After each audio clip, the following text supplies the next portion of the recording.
कौन जानता था कि ब्रह्मचारी मुनि आचार्य बन, पहले ब्रह्मचारी बनेंगे फिर मुनि बनेंगे और आचार्य बन मोक्ष मार्ग की दूरी और एक दिन अपना गंतव्य। आप लोगों के अंदर आवाज है ना, तो गाइए आप लोग। दिख रहा है कि नहीं दिख रहा है? दिख रहा है ना, बोलिएगा आप सब लोग भी। क्या होता है? रात के गहन सन्नाटे में, सुखद रात्रि के अंतिम प्रहर में घूमते हुए चक्र की जरूर कोई तो छिपा है राज। चक्र का दूर से आना, आकर सहसा कक्ष में ठहर जाना। दिख रहा है आप लोगों को चित्र में? चक्र आया है और कक्ष में आकर के ठहर गया। मेघों के पीछे से दो तीर्थंकर दिखना और उनके पीछे हौले हौले आते दिखना दो मुनि रिद्धिधारी, जिनके हाथ में पिछी है, देखिएगा दो तीर्थंकर और इनके पीछे दो रिद्धिधारी मुनिराज, जगत दो मुनि रिद्धिधारी जगत हितकारी परम उपकारी।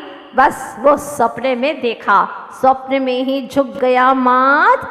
आहार देने को ज्यों ही बड़े हाथ, सपने में ही आहार देने के लिए ज्यों ही बढ़ाए हाथ, इतने में ही सुमधुर जय जय की ध्वनि से हो गया आज का सुप्रभात। आप लोगों के लिए भी सुप्रभात है कि नहीं? आज बताइए। ज्ञान धारा का शुभारंभ हो गया है। ऐसे महान पुरुष के जीवनी को हम सुनने जा रहे हैं। इसी रात मल्लप्पा जी ने भी देखा। देखो, ये तो माता ने स्वप्न देखा, श्रीमंती ने, और मल्लप्पा जी ने क्या देखा? एक शुभ स्वप्न। वे बैठे हैं खेत में आम्र तरु के नीचे, इतने में दहाड़ता हुआ आया एक सिंह, आते ही निकल गया उन्हें, निकल गया, मरे नहीं है, निगल गया है उन्हें। ये भी स्वप्न शुभ सूचक माना जाता है।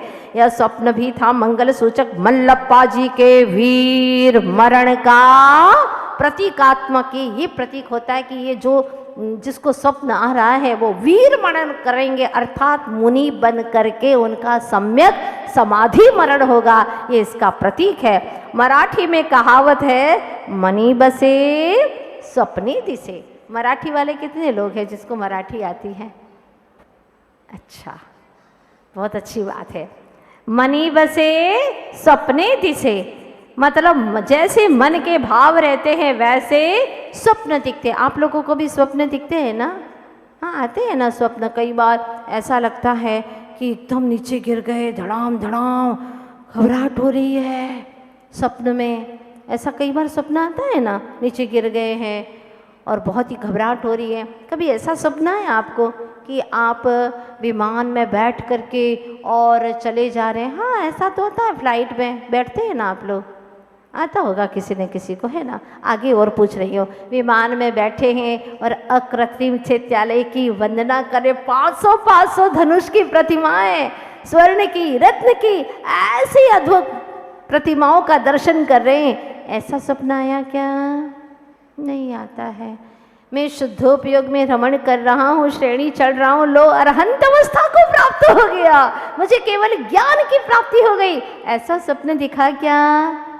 नहीं, ऐसा तो नहीं देखा कि मैं केवल ज्ञानी हो गया हूँ, क्योंकि कभी सोचते ही नहीं। मनी बसे स्वप्ने दिसे, जो मन में होता है वही दिखता है। कभी कभी तो ऐसा दिखता है जो कभी सोचा भी नहीं हो, लेकिन कई दिनों का इकट्ठा, कहाँ का रोड़ा और कहाँ का, कुछ बोलते हैं ना, कहाँ की ईंट कहीं का रोड़ा और भानुमती का कुनबा जोड़ा। बस ऐसे ही कहीं कहीं के वो उठा उठा करके सारे मिल करके स्वप्न आ जाते हैं, क्योंकि अभी तक जो तुमने सोचा है वही आता है स्वप्न में। अब आज से अच्छा सोचना शुरू करो। दिन में एक बार सोचो, मैं भगवत समान हूँ, मैं अरहंत जैसा हूँ, मुझे सिद्धत्व पाना है, मैं सिद्ध की आराधना कर रहा हूँ और सिद्धालय में जा करके अशरीरी ज्ञान शरीरी विदेही अनंत गुणों को प्रकट करके बैठा हुआ हूँ। आहा, क्या आनंद है, क्या व्यापार आनंद है।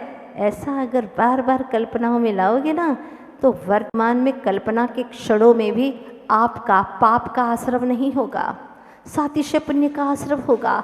और ये अगर संस्कार बने रह गए तो रात में सपने भी अच्छे आएंगे, और आज सपने अच्छे आए हैं तो सपने कभी न कभी साकार भी अवश्य होंगे। इसलिए अच्छा अच्छा सोचो। आप लोग भी सोचते हो ना, बैठ गए कुछ काम नहीं है, अटैची लाओ, खोलो, कपड़ों की तह खोलो, बर्तन उठाओ, उसको देखो सेट वगैरह रखे हैं, खोला देखा सब ठीक ठाक तो हैं, और उसको वापस देख दिखा करके रख देते। 1-2 घंटे बर्बाद करते उन चीज़ों को देख करके। परिग्रह का वर्धन और उसी के प्रति आकर्षण बढ़ता चला जाता है। बेटर है इतना समय अगर आप अपने आत्मचिंतन में लगाएं, आर्त रौद्र ध्यान से विमुक्त हो करके धर्म ध्यान की इस परंपरा को, पवित्र श्रृंखला को अपने आत्मा में उतारें तो आपके संस्कार कितने विशुद्ध होते चले जाएंगे। जो सोचते हैं वही हमारे जीवन में आता है। बहुत अच्छी बात है।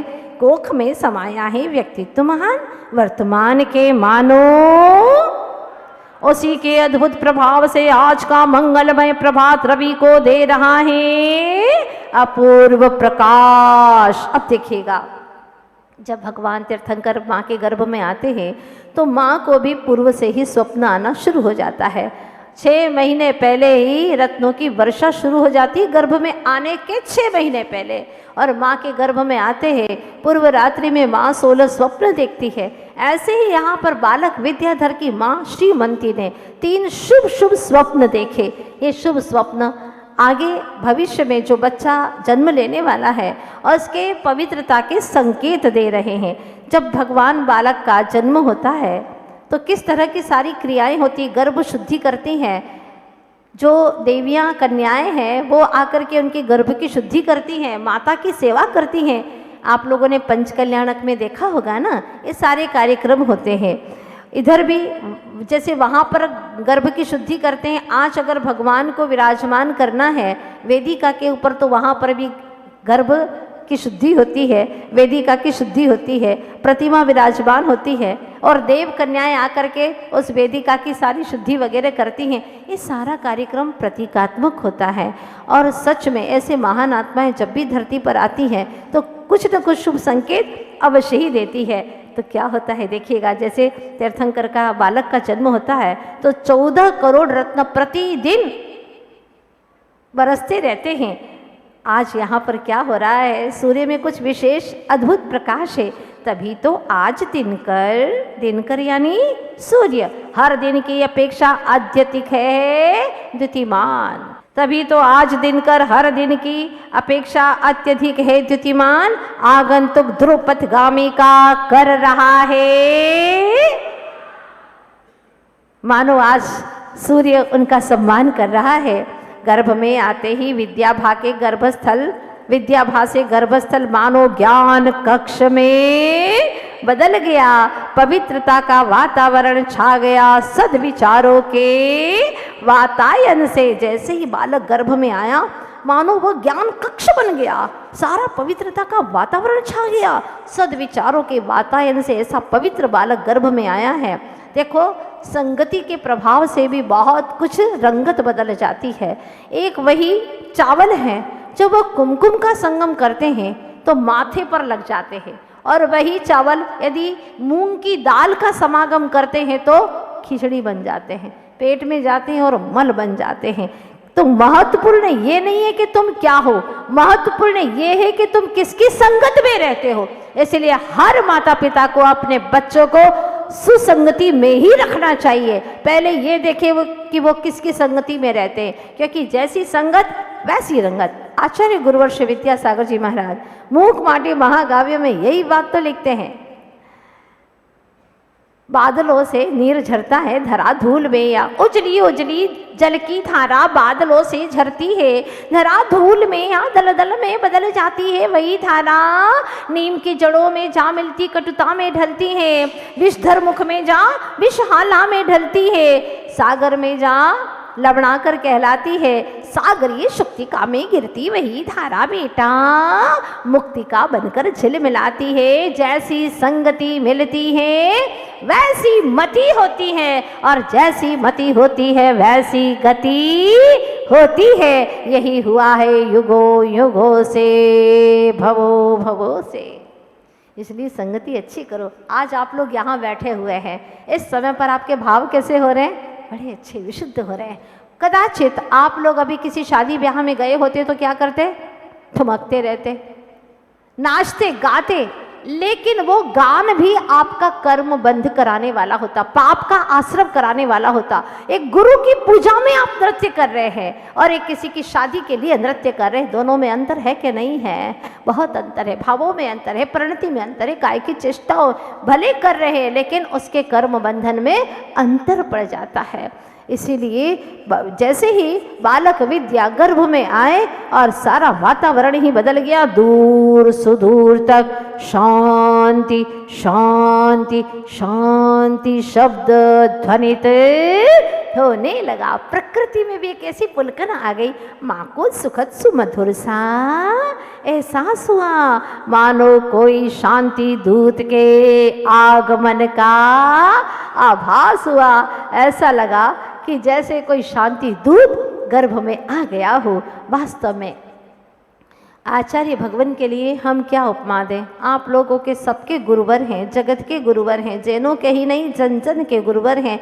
वो सभी के लिए कल्याण की कामना करते हैं, सभी जीव आनंद से जिए, सुखी हो, ये भावना करते हैं। तो अंत में इतना ही कहना चाहती हूँ, चांद से निकलकर चांदनी बनती है, चांद से निकलकर चांदनी बनती है, सूर्य से निकलकर ही किरणें बनती हैं। उपमाओं से निकलकर मेरे गुरुदेव नहीं बनते, पर उपमाओं से निकलकर मेरे गुरुदेव नहीं बनते, मेरे गुरुदेव से निकलकर ही उपमाएं बनती है, मेरे गुरुदेव से निकल कर के ही उपमाएं बनती हैं। जो महाकवि है ऐसे आत्मानुभवी है, कहते हैं जहाँ न पहुँचे कवि वहाँ पहुँचे रवि, और जहाँ न पहुँचे रवि वहाँ पहुँचे आत्मानुभवी। जहाँ रवि भी नहीं पहुँचता वहाँ पर आत्मानुभवी पहुँच जाते हैं। ऐसे महासंत, आप लोगों को कैसा लगा ज्ञान धारा सुन करके?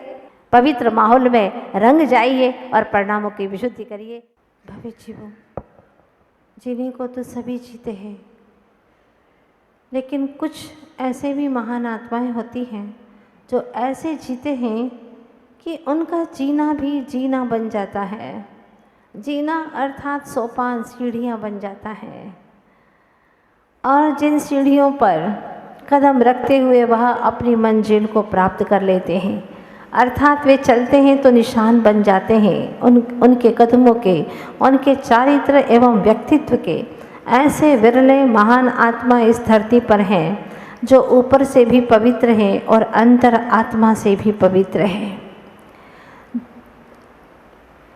जो रात को भी चैन से सोते हुए प्रातः काल उठते हैं तो अपना चेहरा प्रभु को दिखा सकते हैं और प्रभु भी अपना दर्शन, दिव्य छवि ऐसे भक्त को दे देते हैं। ऐसे बहुत विरले प्राणी हैं। कहा है किसी ने कि जियो तो फूलों की तरह नहीं, जियो तो फूलों की तरह नहीं कि खिले और मुरझा गए, जियो तो फूलों की तरह नहीं कि खिले और मुरझा गए, अरे जियो तो पत्थर की तरह कि तराशे गए तो स्वयं भगवान हो गए, तराशे गए तो स्वयं भगवान हो गए। और हमारे जैन दर्शन में पावन गुरु की परंपरा है, और इस गुरु परंपरा में जो गुरु प्रभु से भी मिले रहते हैं और अपने आप से भी मिले रहते हैं, हमको भी मिला लेते हैं और प्रभु से भी मिले रहते हैं, ऐसे सद्गुरु आज इस धरती पर दर्शन हो रहा है और पंचम काल के अंत तक भावलिंगी संतों का दर्शन होता रहेगा। ऐसा कुंद कुंद स्वामी ने स्वयं एक गाथा में प्रमाण किया है। अज्जवितीय रणशुद्धा अप्पा झाउण लहि इंदंतम लोयंती देवत्तम तत्व चुदारणे बुद्धिम चंती। आज भी तीन रत्न त्रय से शुद्ध होकर इंद्रत्व को प्राप्त करने की क्षमता रखने वाले सद्गुरु इस धरती पर विराजमान है। लोकांतिक देवत्व को प्राप्त करने की हैसियत रखते हैं, क्षमता रखते हैं, और वहाँ से आएंगे तत्वचुदा, वहाँ से आएंगे मनुष्य बन करके निबुद्धिम जंती अर्थात निर्वाण को प्राप्त कर लेंगे। ऐसे भी महासक्षम महासमर्थ संत इस धरती पर विराजमान हैं। ऐसे कौन है वे संत जरा हम श्रवण करने का पुरुषार्थ करें। ऐसे महान संतों के बारे में कहते हैं कि जैसे नदियों में गंगा बड़ी ही पवित्र मानी जाती है, पर्वतों में कैलाश पर्वत की बड़ी महिमा मानी जाती है, सरोवरों में अगर कोई श्रेष्ठ है तो कहते हैं कि मानसरोवर सर्वश्रेष्ठ माना जाता है। तीर्थों में अगर कोई श्रेष्ठ तीर्थ है तो वह है गुरु तीर्थ, जिनके दर्शन करने मात्र से ही रोम रोम पुलकित हो जाता है। कबीरदास जी ने भी कहा है, तीर्थ मिले तो एक फल, तीर्थ मिले तो एक फल, संत मिले फल चार, सदगुरु मिले अनेक फल, कहे कबीर विचार। बहुत सुंदर बात कही है। तीर्थ की वंदना करोगे तो उतना ही फल मिलेगा। संत का दर्शन हो गया, सामान्य संत हैं तो आपको 4 गुना फल मिलेगा। और सदगुरु जो सच में भाव लेंगे, श्रेष्ठ शुद्धोपयोगी, जो कि मुक्ति की मंजिल को छूने ही वाले हैं, ऐसे महासंत का दर्शन हो जाए, सदगुरुदेव का दर्शन हो जाए, सदगुरु मिले अनेक फल, कही कबीर विचार। कबीरदास जी ने कहा होगा, लेकिन हमारी आत्मा तो स्वयं अनुभूत है। हम तीर्थ की वंदना करके आते हैं, बहुत अच्छा लगता है, लेकिन जब वहाँ से लौटने के बाद में सतगुरु का दर्शन करते हैं और उनका आशीर्वाद मिलता है, उनकी वचनावली से आशीर्वाद मिलता है, तो हम धन्य धन्य हो जाते हैं। ऐसा लगता है कि गुरु के दर्शन से चारों धाम का दर्शन हो गया है, इतनी विशुद्धि मिलती है। वो ऐसे गुरु हैं कौन, कहाँ है वह गुरु ऐसे? तो हमने ज्ञान धारा को चुना है, जिस ज्ञान धारा को पढ़ने से चारों अनुयोग का पाठन हो जाता है। प्रथमान योग, करणान योग, चरणान योग और द्रव्यान योग। क्योंकि एक महान संत है और महान आत्माओं की कथा को सुनना यह प्रथमान योग की कथा मानी जाती है। उनकी चर्या की चर्चा करना मतलब चरणान योग का अभ्यास करना है। उनके परिणाम, उनके भावाभिव्यक्ति का जब हम वर्णन सुनते हैं तो हमारे जीवन में करणान योग का स्वाध्याय हो जाता है। और जब उनकी आत्मा की अनुभूति, ऐसी परम पवित्र शुद्ध आत्मा का जब हम चिंतन करते हैं, उनका वंदन करते हैं, नमन करते हैं, तो हमें भी वह द्रव्यान योग का दर्शन हो जाता है, स्वाध्याय हो जाता है। इस तरह से महान पुरुषों के जीवनी को पढ़ने से 4 अनुयोग को पढ़ने का पूरा पुण्य लाभ प्राप्त हो जाता है। ऐसा कौन अभागा होगा जो इतना बड़ा लाभ मिले और वह ऐसा स्वाध्याय छोड़ दे? अद्भुत है। आप समय सार पढ़ेंगे तो द्रव्यान योग का ही स्वाध्याय होगा। अगर पद्म पुराण आदि पढ़ेंगे पुराण, तो इसमें मात्र प्रथमान योग का स्वाध्याय होगा। रत्नकरण पढ़ेंगे तो चरणान योग का स्वाध्याय होगा। और यदि तिलोय पन्नति आदि ग्रंथों को पढ़ेंगे तो उसमें आपका करणान योग का स्वाध्याय होगा। लेकिन चारों योग का स्वाध्याय जिसमें हो जाए, अगर ऐसा कोई है तो वह है पुण्य पुरुषों की कथा, जिसमें से एक कथा हमने चुनी है ज्ञान धारा। पढ़ते हैं।